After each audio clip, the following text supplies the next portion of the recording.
We're just waiting for Reverend Aaron Long to join as we continue our work on the solas of the Reformation. Good morning, Aaron. Morning. The Carillon's going off, so you're going to have to give it a second. Oh, okay. That's That nice. thing is, I have to cut it off during funerals, and I forgot to cut it off this morning. How long does it go? Hey, it's got another verse after this. Okay. I'd forgotten about it when I walked in here and sat down. By the way, I'm thinking about how Arminianism takes a bite out of sola deo gloria, where only the Reformed can claim that. Because everybody else is putting it in man's hands. Yes. And I want to have mercy on the man and woman in the pew who are Arminians and are not catechized. But for those who've been through seminary and they don't care, then I give them the kneecapping and knockdown. Right. For the leaders, they get different treatment. So when they start claiming to be reformed as the mouth on Morecambe, he now hangs out, claims to be reformed, and then joins an Arminian group and an Anglo-Catholic group. And I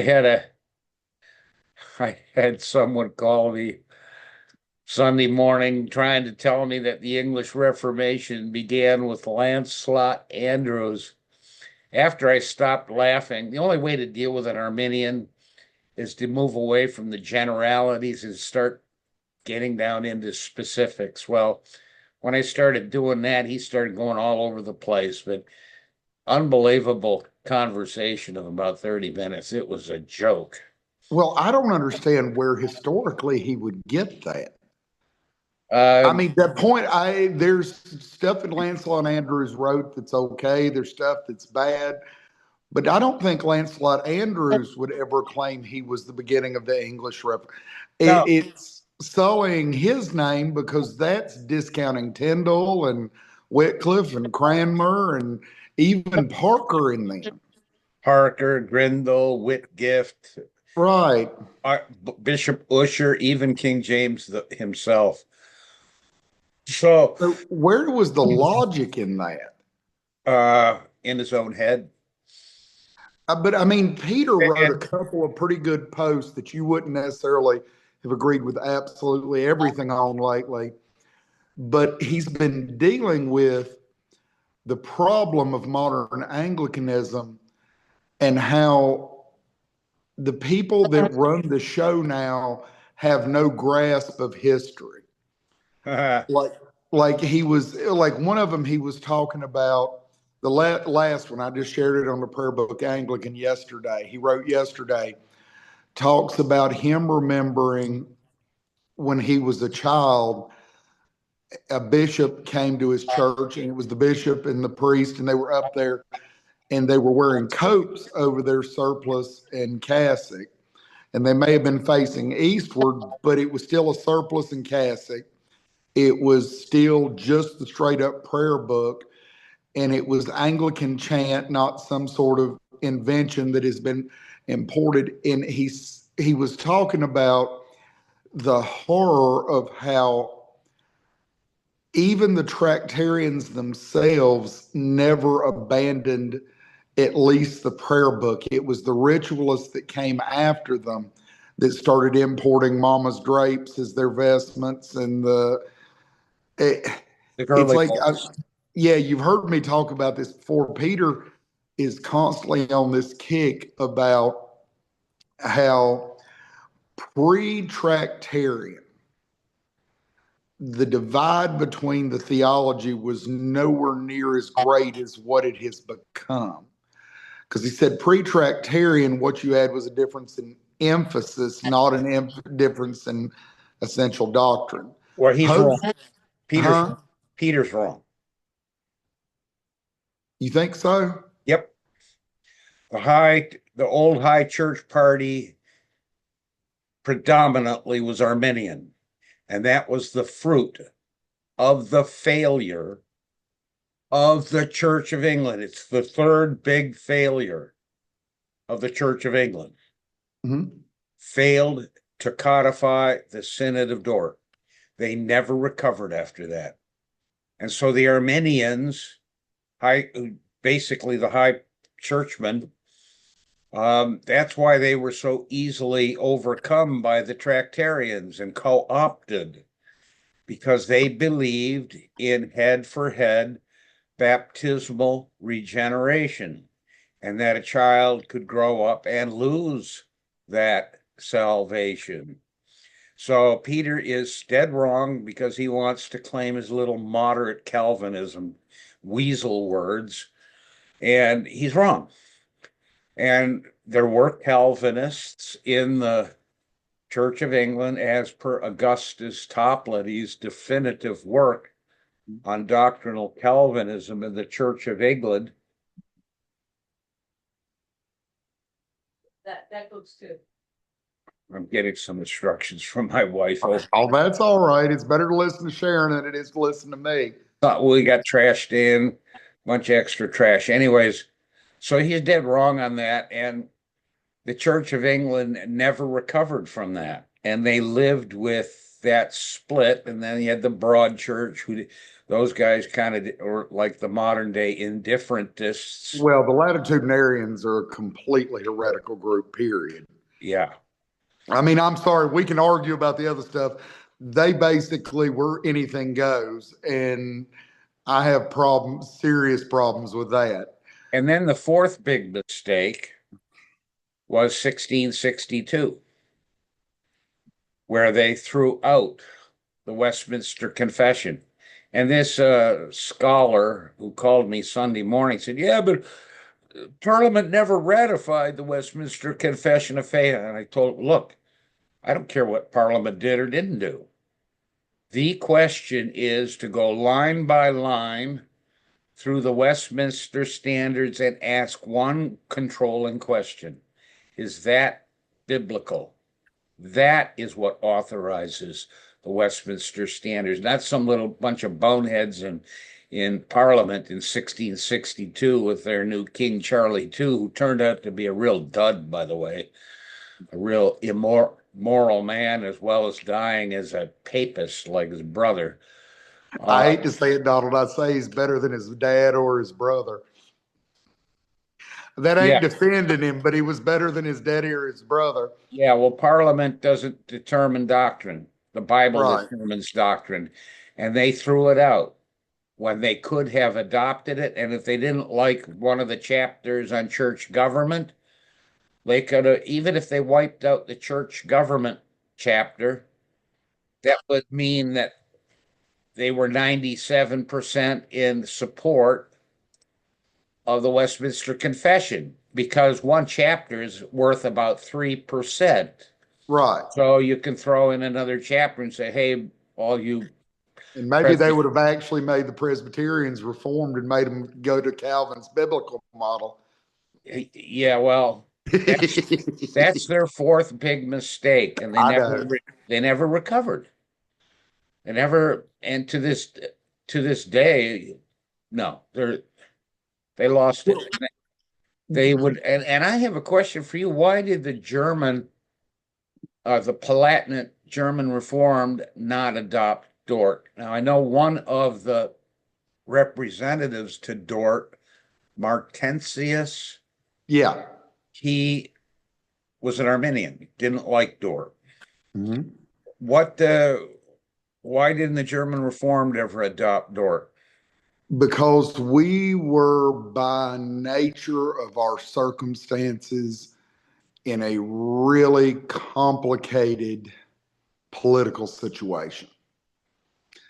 See, and I've discovered this talking to both Presbyterians and Anglicans, they have a tendency to look at history through English eyes, if that makes any sense. Yeah, it does. And that is not a defense or an argument against either of them. It's why we maintained Union churches basically the whole way through. It's why the Volga Germans exist, the ones I refer to as the Russians, which are the Eureka classes or what is now called the RCUS. We were stuck in the middle of the 30 Years' War. At the beginning of it, 16, Right. 16. Right. And on top of that, we were in a position to where we were all within the Holy Roman Empire, which, the joke is it was neither Roman nor holy nor an empire. But I haven't you heard that in a while. you didn't have England, whether it was under Cromwell as the Lord Protector or whether it was under Charles as the king, either way you look at it, had a more unified. Even during the English Civil War, there were really only two sides. In Germany, what you had was, even in the 30 Years' War, were hundreds of little kingdoms and baronets and bishoprics and free cities, and you couldn't just get synods together and then, based on the Peace of Augsburg, whoever was the ruler got to determine the religion. So let's just take the German Reform, for example. We look at it looking backwards, and there are two historical uniting documents, that being the Palatinate Liturgy and the Heidelberg Catechism. During that time period, they existed. They may have been predominant, the Heidelberg more than the Palatinate Liturgy, even though the Palatinate Liturgy influenced a lot of the other stuff, but they weren't singular. Like Hesse. Hesse was a Reformed kingdom, but it was a Reformed kingdom that used a fully Lutheran liturgy and with Reformed distinctives in it. And what they used instead of the Heidelberg was the Hessian Catechism. The Hessian Catechism, which if I can ever get a copy of it, I'll send it to you. There's a website that I found it on that it hits. You can't find it in print anymore. But the Hessian Catechism, they took Luther's small. They put 3 questions in the beginning to defend the Bible. They reordered the 10 Commandments and based the definitions off of what was in the Heidelberg. They maintained Luther's writings on the Creed and the Lord's Prayer. And then they reworked baptism and communion to make them more reformed. If you were to look at it, it looks just like Luther's small.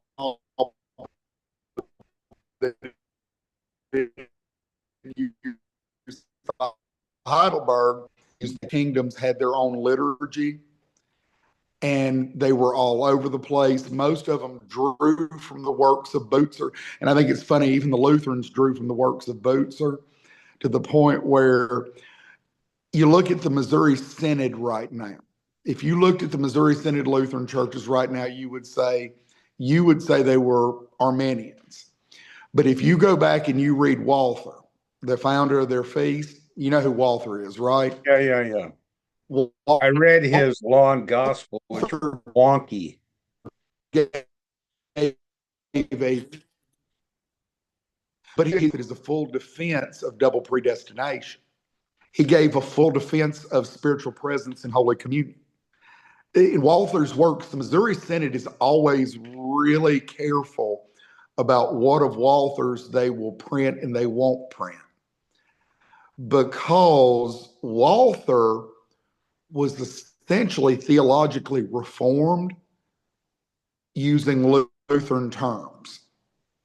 And I'm not just saying that it goes back to the Union Church thing. It goes back to all of that.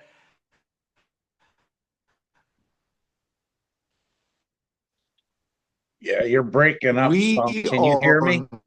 are not caused the political situation. See, it may be. Can you hear me now? Yeah, I can hear you now. But you're still breaking up. Hold on for a second. I mean, when I'm coming in. Okay. Is this better? Yeah, that's good. All right, we'll sit here then. Uh, we never had, even in America, the ability to have the purity, so to speak, that you could develop in an English situation. It's not so much a lack of desire as it was political situation, not political expediency, just simply political situations. I'll give you an example in America because I know these details exactly. We get to America, we have our first churches develop in Faulkner Swamp outside of Philadelphia. Number one, when we moved over as Unionists. So you had a Lutheran service and a Reformed service going on in the same church. The families were intermarried. You had all this Dutch to be able to ordain ministers here for us to get us started. All right? Because the Dutch were all in the Hudson Valley. The Dutch initially cut a deal with us to agree if we adopted the Belgic Confession and the Canons of Dort along with the Heidelberg, they would do the ordinations. We agreed to that. Wow. So for about 10 years, we held to the three forms of unity. Wow. But what ends up happening is the Dutch try to take over our classes and force us into the Dutch church. Gotcha.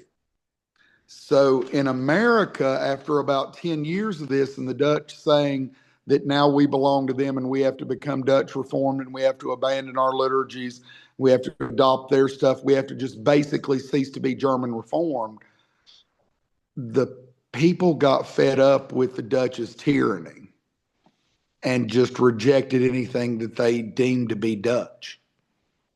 Yeah, but you could have kept the three forms of unity and retained your identity, told the Dutch to take a hike. But the problem with it is the Dutch wrapped it up in the identity, wrapped the theological statements up in the identity. It's why I say in the English scenario, it plays out differently because the English did not so much have to deal with political and cultural situations the way we did. It's the same reason why the Huguenots in America end up weird. And we get some of the Huguenots, and the Presbys get some of the Huguenots, and then like you still have a Huguenot church in Charleston, and so much of this stuff gets wrapped up culturally. And I've seen this in my dealings with both the conservative and liberal Dutch to this day. The Dutch tend to be a lot like the Orthodox, not in theology. That's not what I'm saying. Yeah. But all right, with the Dutch, is the reason why I'm making the comparison is we have an Orthodox church in Winston. It is a Greek Orthodox church. They have a Greek festival every year. Theologically, they run down the exact same lines as the Russians. And I'm not arguing the problems with Orthodox theology right now. I'm just saying theologically and even liturgically, they're no different from the Russians. But when you go there, they are, and this is not biblical, I have a problem with it. They are very insistent that you have to be Greek. Yeah, I got you. Do you understand what I'm saying? Yeah, I do. And the Dutch are real bad about being that way. There is a level of superiority amongst them. And it's why I say the Reformation in England is radically different than the Reformation on the continent. Not just because of theology. I don't think there's a big jump in theology. It's because of the cultural and political circumstance.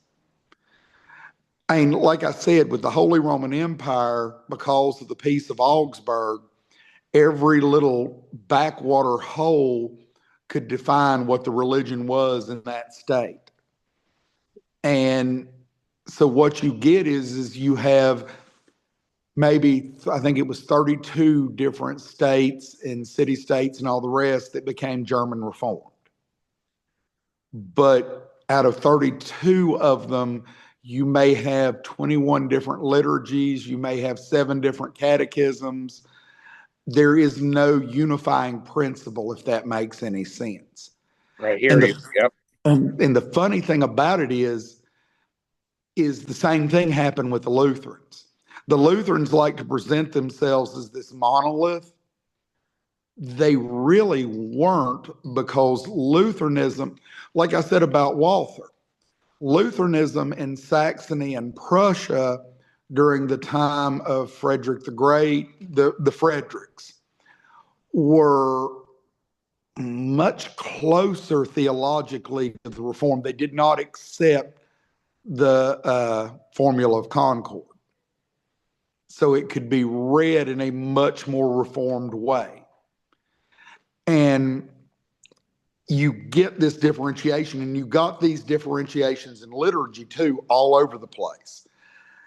And it's not until they get to America that they start coming together, because there is no church state church, confessional state church keeping them separated, that they start to form these monolithic organizations. And that's when you start to see Lutherans saying, we're Lutheran, this is how we define this. Or you start to see the German Reformed saying, this is how we define it. Now, we came out of it a little cleaner, because what ended up happening to us is in America, the German Reformed Church really only initially and for about the first, say, 100 years focused in 3 states. It was in Pennsylvania, it was in North Carolina, and it was in Ohio. And Pennsylvania drifted higher church, Ohio drifted lower church. And when I use those terms, it's still completely different than the English circumstance. I hate those terms. No, I know, but it's The the English way. context, because for me, the high churchmen are really snake, are ants in a wagon track, because they won't grow up and get other confessions. For us, it was not that. It was, for us, vestments was always black. You may get a surplice every once in a while, but vestments was always black gown, and you could wear a stole or not wear a stole. And it didn't matter whether you were high church or low church. We all had the same confession. The confession was the Heidelberg Catechism. What delineated high church and low church for us was how much liturgy was done, and whether or not you had a central pulpit or you had a central altar. Now, I do think this is funny. We always celebrated Holy Communion eastward facing. We never did divine bartending. Our Holy Communion was always facing the altar, because our rubrics were always exactly the same. Our rubrics were always, when you talk to God, if you're the pastor and you're speaking for the people to God, you face the altar. If you're speaking for God to the people, you face the people. So when we pray, we face the altar. When we preach or we read scripture, we face the people. And that's our rubrical rule, because it was one that could be done no matter what the architecture was. Then you got the real old churches like Grace Lowerstone, which is a German Reformed sanctuary built in 1789, or Brick Church, which is a sanctuary built in 1803, where they put the pulpit halfway down the north wall of the church, and it was high enough to where the preacher, while he was preaching, could face the people sitting in the balcony. Gotcha. So you would put the altar and 2 chairs on the east wall with a rail in the baptismal font. And then you would have the pulpit halfway down the north wall, but it would be what not teardrop, a wine goblet pulpit that you had to walk up the steps. And I always laugh because last time I was at Grace Lowerstone, they asked why there was a hook in the back of the pulpit, because there's a coat hook in the back of the pulpit. And I was able to explain to them because the pastor at Grace wore a surplice originally, but to preach, he had to put on his black gown. So what they did is they put that hook in the back of the pulpit. So when the preacher walked up into the pulpit, he had to put the black gown on over the surplice, because otherwise he wouldn't be allowed to preach, because preaching was not, you know what I'm trying to say. But I mean, you ask a good question, and I know I seem like I've gone all around grandma's barn to answer it, but it's because it's complicated. And the simplest answer for me is really American church history and American theology tends to be read through English eyes. And because it is read through English eyes, a lot of the stuff that happened on the continent outside of the Dutch is not really fully understood, because a lot of this stuff on the continent revolves around the Holy Roman Empire and the Habsburg realms, and it's not easy. I'll give you another weird example. You ever been to a Hungarian Reformed church? No, I know of them. I've been to a Valdensian church in Charleston, Mm-hmm.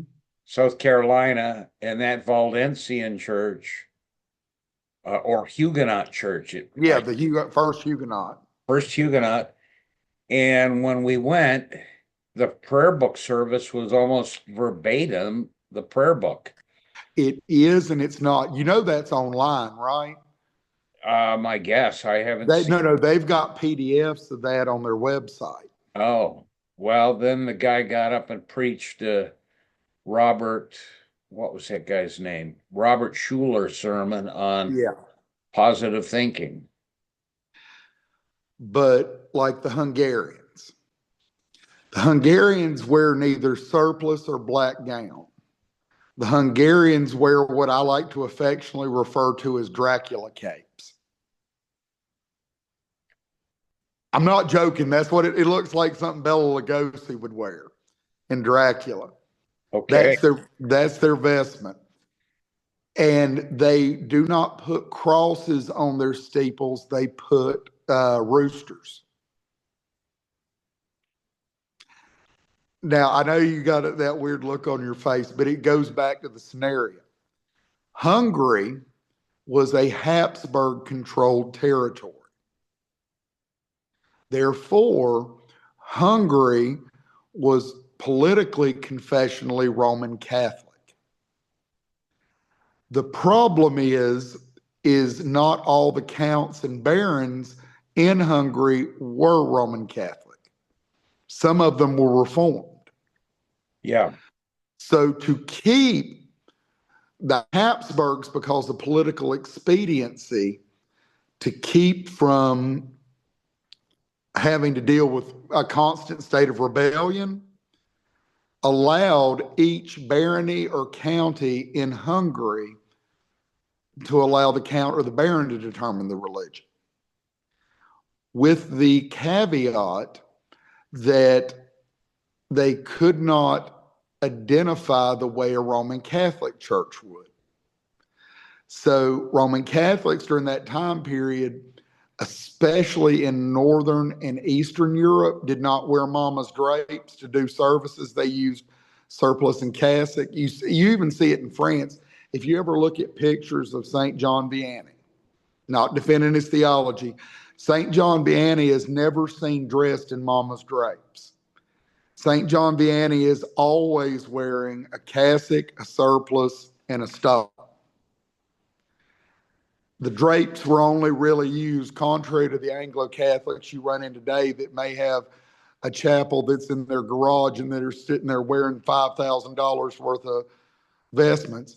Even the Roman Catholics in their bigger churches that weren't cathedral back then, the clergy still just wore surplice and cassock. But because in Hungary, the Roman Catholics had the right to surplice and cassock, the Reformed had to wear something different. And because they had started to develop their own seminaries, they did not want to look like the Swiss, so they didn't adopt the Geneva robe. They adopted the weird Dracula cape. They couldn't, because the Roman Catholics had crosses on their steeples, they had to develop something different. So they started putting roosters on, like Peter, you'll deny Jesus 3 times before the rooster crows. So they put roosters on top of their steeples. And there's a lot of weird things like that that happen on the continent that did not happen in England, whether it be in the Commonwealth or whether it be in the kingdom, because of just the nature of the beast. The political conditions changed the way the theological situations played out. And a lot of good confessions did not get accepted because of the connotations of what they were associated with, which is why the Second Helvetic ends up gaining traction in a lot of Reformed countries where it does not gain the traction it needs in England. Because, like, the Hungarians to this day still count the Second Helvetic and the Heidelberg as their confessional statements. Are they If you still around in the United States? There's 3 different groups of them, one of which has been talking to me in my ENR Synod, one of which is still within the UCC, and it's the Calvin Synod, and one of which is an independent group. Now, the Hungarians are sort of intriguing because a congregation can hold membership in 2 of the 3. There are Calvin Synod churches in the UCC that also are in the Magyar Synod, which is outside of the UCC. And they hold membership in both. What's this Calvin Synod like? The Calvin Synod, to be completely fair, we would probably still be UCC if the denomination would allow us to be able to do this. The Calvin Synod is what was the Magyar Synod. You remember months ago I told you the German Reformed Church became the RCUS because it became the dumpster for a lot of these little ethnic reform groups.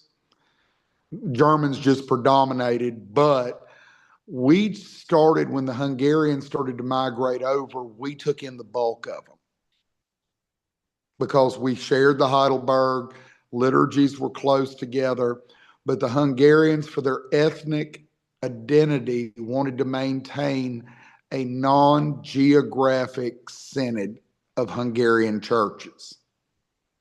It was originally called the Magyar Synod because Magyar is what the Hungarians refer to themselves as.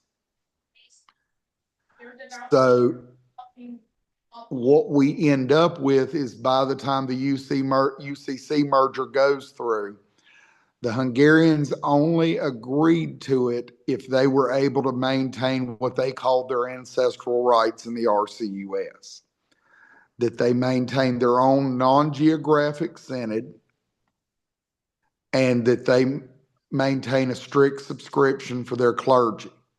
You cannot serve even a UCC Calvin Synod church unless you subscribe to the Second Helvetic and the Heidelberg. Oh, We petitioned in 2002, 2003 to be allowed to join the Calvin Synod. They changed it from Magyar to Calvin because it made better sense. We petitioned to join, to leave like the Southern Conference or the Penn Northeast or whatever, and join the Magyar Synod. We said, we'll stay in the UCC, the Calvin Synod. We said, we'll stay in the UCC as long as you allow us to join so we can have strict subscription and protections. And the UCC would not allow us. I got you. But no, the Hungarians tend, for the most part, there are a couple of their churches that have drifted leftward and the Calvins set it now. But that's just because you can't be in that pot for that long and it not start to happen. Yeah. But for the most part, because of their strict subscription to the confessions, they've tended to hold out better than everybody else. Gotcha. And that's one of the values of the holding to the old Reformed confessions. Now, I want to ask you, Donald. Yeah. I put this up on Facebook the other day and I got a lot of grief for it amongst the Presbyterians and the Anglicans. Why did they give up the Heidelberg when the Scottish Presbyterians used it up until Westminster? I'm not sure of the historical changes, but as I posted, I don't know of any Presbyterians who are in the least discomfortable or uncomfortable with it. That's my issue. It's And not. I don't see why the PCA OPC can't adopt the canons of Dort and the Heidelberg Catechism. Why not?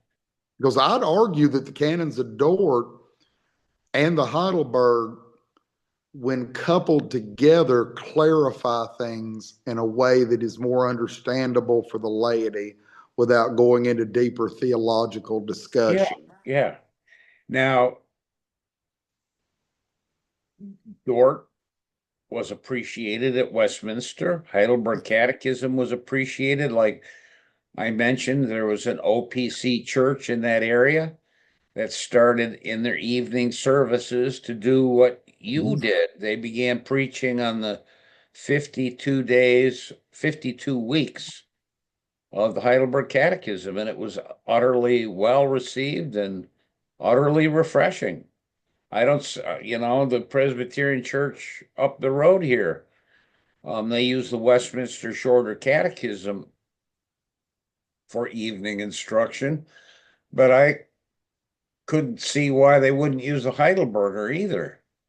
Well, I guess where I've come down to is liturgically, I think the Heidelberg is superior.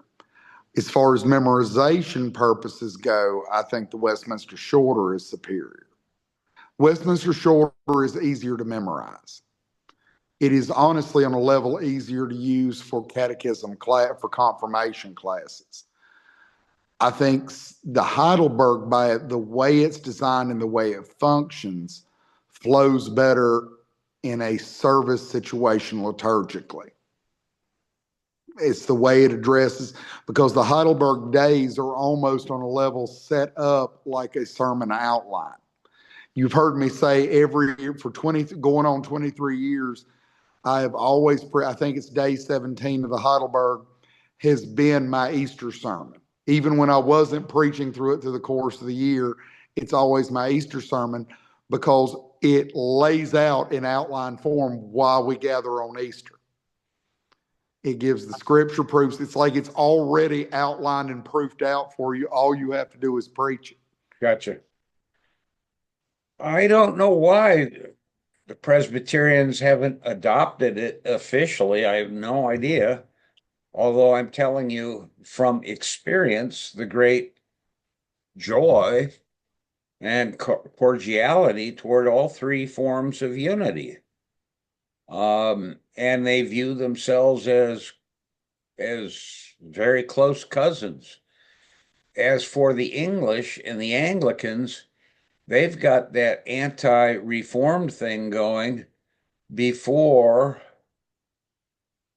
well, until Billy Laud comes to the throne, and then anything that's smacked of Continental Calvinism or even the English Calvinism that reigned then, Billy Laud would have no part of it.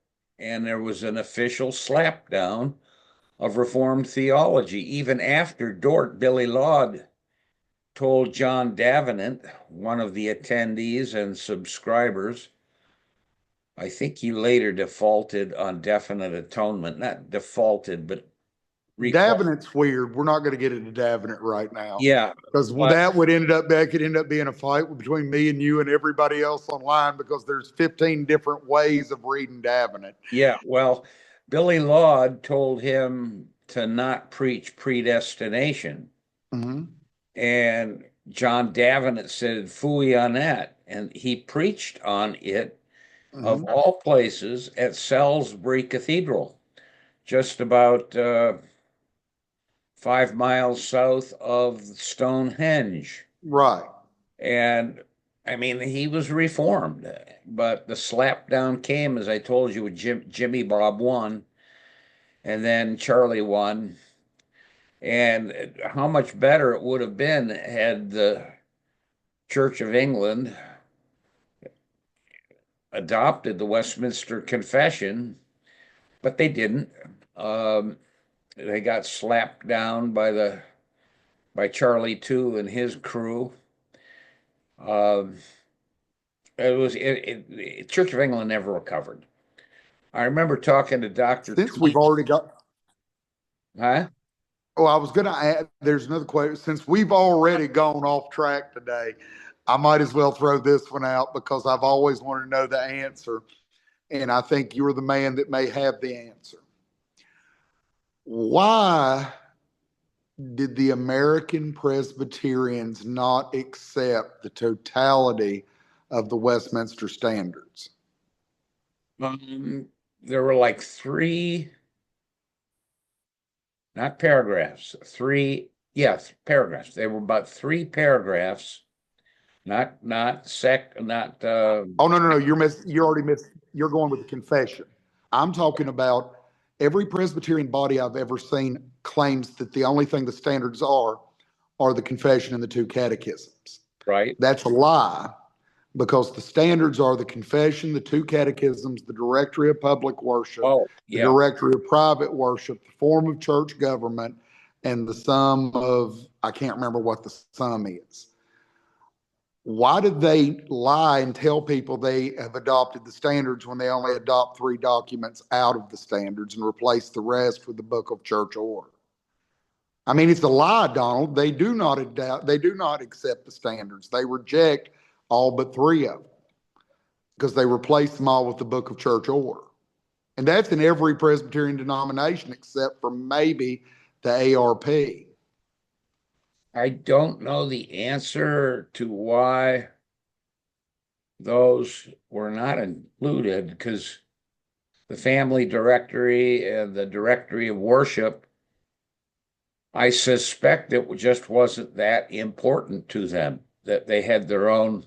But but why would they lie and tell people they accepted the standards when they reject most of them?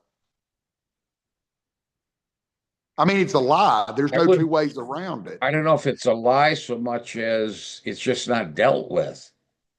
I But don't they do ever, not, it's a lie because they don't accept the standards. They only accept three parts. right. I'm not sure the answer to that.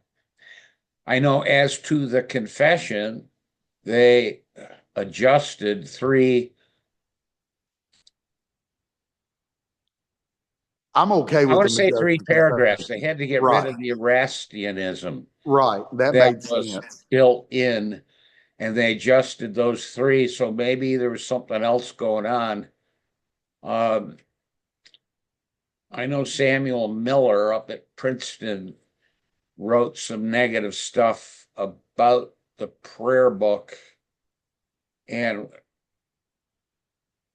expressing will worship, where human beings create worship. It's kind of a nasty little piece of work. I never really got into it too much, but I suspect I don't know the answer to that. It's never addressed ever. Well, I mean, it's bizarre because what I have seen, and in my reading of like the form of church government, my problem with Presbyterianism is ultimately the fatal flaw is not distinguishing the difference between teaching elders and ruling elders. it's too much of a vague territory between the two. It goes against what Calvin taught, and I'd argue it goes against what Scripture teaches. The form of church government does not teach a difference between ruling and teaching elders. In all honesty, There's the hint of it in the pastorals. The pay attention, especially to those who labor in the word and prayer, as suggesting, hinting at a distinction between the two. but I mean, that is not something you can build doctrine off of. Well, It's not a clear enough statement. It is too much interpretation built into that. But I'm saying the form of church. I would argue you have the same thing functionally without the term. With you're the preaching elder and you've got other elders around you.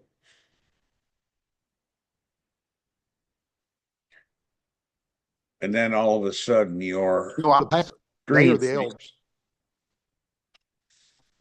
We go with what Calvin taught. Calvin taught 4 offices: pastors, elders, deacons, and teachers. Now, the institutes teaches 4 offices, and there are 4 distinct offices. The Belgic teaches 3 distinct offices because the pastor and the elder are distinct offices. They have different responsibilities. It's not one is more powerful than the other. And I even when I preach on it and I teach on it, it is not to say I am superior to the elders. I have a different set of responsibilities than the elders. We think that a Presbyterian would agree with what you're saying. The elders can You're going. give the discussors, pastors, elders like Calvin does. You're kind of in and out here. Oh, I'm sorry. I think we got it fixed, but we're trying to. But part of this could be the weather. Okay. But no, I mean, it's always been a question of mine. Why not just do what Calvin said to do? Why do something different? Well, on your model, you'd have to have apostles in there too. No, I'm just basing it on what Calvin did. Calvin separated all the Continental. I've always wondered if it is not due to the political circumstances in England during the period of Westminster. Because there wasn't the clean break with the historic system as far as church government in England. So by the time you get to Westminster, you've got 100 more years of weirdness. Whereas we just broke with the system entirely. Because if you read the first and second Helvetic, it doesn't even talk, it does talk about church councils, but it doesn't talk about elders and deacons. It talks about pastor and council. And then in the Belgic, it talks about having pastors, elders, and deacons. And Calvin talks about pastors, elders, deacons. I keep trying to call them elves. Pastors, elders, deacons, and teachers. Now, Calvin's argument about what you're saying with the apostles is, and I read this in one of his letters, and if I can find it, I'll get it to you. Calvin was basing it on the 5-fold office you brought up, but Calvin makes the argument, and it may even be in the commentary, that the office of the duties of the apostle have been demoted into the pastors, but the office of the apostle ended with the death of the apostles. Okay. Whereas he said that teachers continue on, elders continue on, deacons continue on, and pastors continue on, because they all have roles in the rest of the history of the church. An apostle would be a specialized office called on where Jesus called them to be able to do it, because apostles, I can't remember how he explained. I wish I'd have marked it down. Calvin actually had a good explanation for that. And I'm sorry, and one of these days, hopefully, I may call you later on in the week and explain why I'm a little salty with the Presbyterians right now. but I'm having to bail out two pastors right now, one in the north, and one in South Dakota, and one in Arkansas, where actually the guy in Arkansas is a layman, but they're both being persecuted for actually standing for the Westminster Confession and catechisms, by one by his presbytery and one by his local church, because evidently the Westminster is not as important as personal power for some of these people. These are both PCA churches. Because I'm starting to see, I, I am so thankful you have an ARP church, because I will guarantee you at this point in time, if I ever had to go Presby, the ARPs are the only group I'd trust to get into. I've just seen too much rot in the others at this point.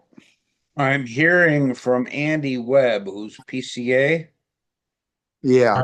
There is a deep state in the PCA committees, college, seminary, and other committees of the church. I don't know what it means, but he argues that there needs to be a real flushing out this deep state, and I have no idea what he's talking about. I've always had We do. This is not the appropriate format, but I'm going to guarantee you he's right. I can talk to you about it later on the week, but I cannot reveal what I need to know, what I know in a public setting, if that makes any sense. Yeah. Now, they started in 1973, and in 1984, 85, and I lived through that period, there was an effort for the PCA to join the OPC. Mm-hmm. I never understood why not. And it came out that they had a looser subscription to the confession and to catechisms than the Right. OPCers did. That never made any sense to me whatsoever. Well, Then or now, and we may be seeing the fruits of that. I mean, they're only 50 years old. I give a denomination about 120, 130 years maximum before they begin to putter into extinction. My own denomination, who I was ordained with, Reformed Episcopalians, they had 120 years, and then they've gone off in the direction of shifty. The same with the Presbyterians in the United States. Had a glorious start with the foundation of the country, although they went back earlier. And they lasted until 1929 with the fall of Princeton, about 130 years, and they've never recovered. So my question about the PCA, we're 50 years in. What do we see in another 50 years? So I don't know. Well, I'm going to tell you what worries me, and this is a suspicion I have. Have you ever heard the old saying, you dance with the devil don't change, you do? Yeah. Because of some people I know behind the scenes, I think some of the rot in the PCA has spread to the OPC and the URC. Okay, I don't know. I don't travel in their presbyteries and churches. The ARP has managed to keep itself pure. I don't know how they've done it, but they have. I went to an ARP annual conference 4 or 5 years ago out in your direction, Hendersonville, North Carolina. Yep. They have a big center. Erskine. It's out. Yeah, I know what you're talking about. And I attended, and I was mightily impressed with their catechetical and confessional statements made by elders in the meeting. And it was very impressive. Well, they are impressive, but they've always maintained a small number of churches and they're able to maintain a level of doctrinal purity. We've gone all around Grandma's barn, ain't talked about Sola Scriptura one time. Not once, and I'm working on that with the Westminster Confession, and I'm impressed again with how we give lip service to it, but we, the Reformed view makes God big. Mm-hmm. Just God is big, we're little ants. And when God speaks, that's a big deal. And somehow I think we don't get a whole lot further than just mere lip service. For example, with that goofy call on Sunday morning that, Parliament's the one that determines theology. I'm sorry, the Bible determines theology. Let's go back to the issues, go line by line, and tell me, Arminian, Anglo-Catholic, tell me where you disagree. And point it out. Of course, he couldn't do that, but because since Parliament was the big poobah, therefore the confession needs to be thrown out. Well, that ain't going to work. And 1662 was the fourth big disaster of the Church of England from which they never recovered. Now, there were streams that were lively, active, and solid. There were streams that survived all of that, but now the Church of England is beyond it can't recover. Right. It's staffed by so many heretics. Sodomites and heretics. And yeah. I got to let you go, Donald. The signal's getting ready to drop. Okay, I'll see you again Friday, God willing. All right. We'll talk to you later. Bye-bye. Bye.